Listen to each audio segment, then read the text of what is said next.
എല്ലാവർക്കും ഡ്രാമ റിവ്യൂവിലെ പുതിയൊരു എപ്പിസോഡിലേക്ക് സ്വാഗതം. ഞാൻ ഇന്നൊരു തായ് ഡ്രാമയുടെ റിവ്യൂ ആണ് ചെയ്യാൻ പോകുന്നത്.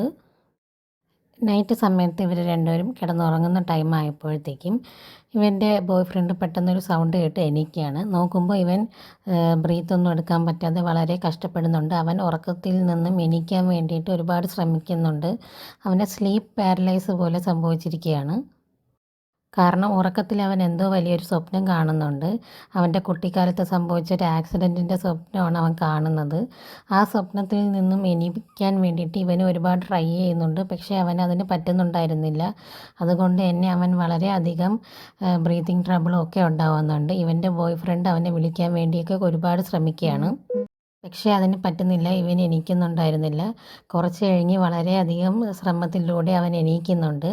എണീച്ചിട്ട് ആ സമയത്ത് എന്താണ് സംഭവിച്ചതെന്ന് അവൻ ചോദിക്കുമ്പോൾ അവൻ നടന്ന കാര്യങ്ങളൊക്കെ പറയാണ്. അവൻ എന്താണ് സംഭവിച്ചത് എന്നൊക്കെ ഉള്ളത് പറയാണ്.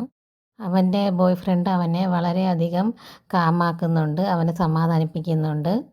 അവൻ്റെ ലൈഫിൽ സംഭവിച്ച കാര്യങ്ങൾ എന്തൊക്കെയാണെന്ന് പറയുന്നുണ്ട്. ആ ആക്സിഡൻറ്റിനെ പറ്റിയും എങ്ങനെയാണ് ആ ആക്സിഡൻ്റ് ഉണ്ടായത് എന്നുള്ള കാര്യങ്ങളൊക്കെ ഡീറ്റെയിൽ ആയിട്ട് തന്നെ അവൻ പറയുന്നുണ്ടായിരുന്നു.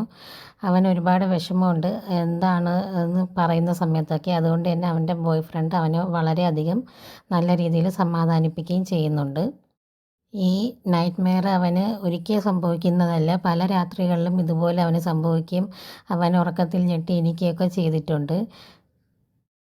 അവന് കുട്ടിക്കാലത്ത് ഈ സംഭവിച്ച ആക്സിഡൻറ്റ് അവൻ്റെ ലൈഫിൽ വളരെയധികം വലിയൊരു ട്രോമ ഇവന് കൊടുത്തിട്ടുണ്ട്. അത് കാരണം അവന് ശരിക്കും ഒന്നും ഉറങ്ങാൻ പോലും പറ്റാത്തൊരവസ്ഥയായിരുന്നു. കാരണം ഉറങ്ങുമ്പോൾ ഈ സ്വപ്നമാണ് അവൻ്റെ മുമ്പിൽ വരുന്നതും.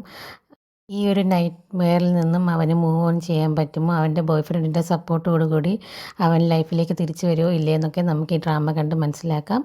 Thank you.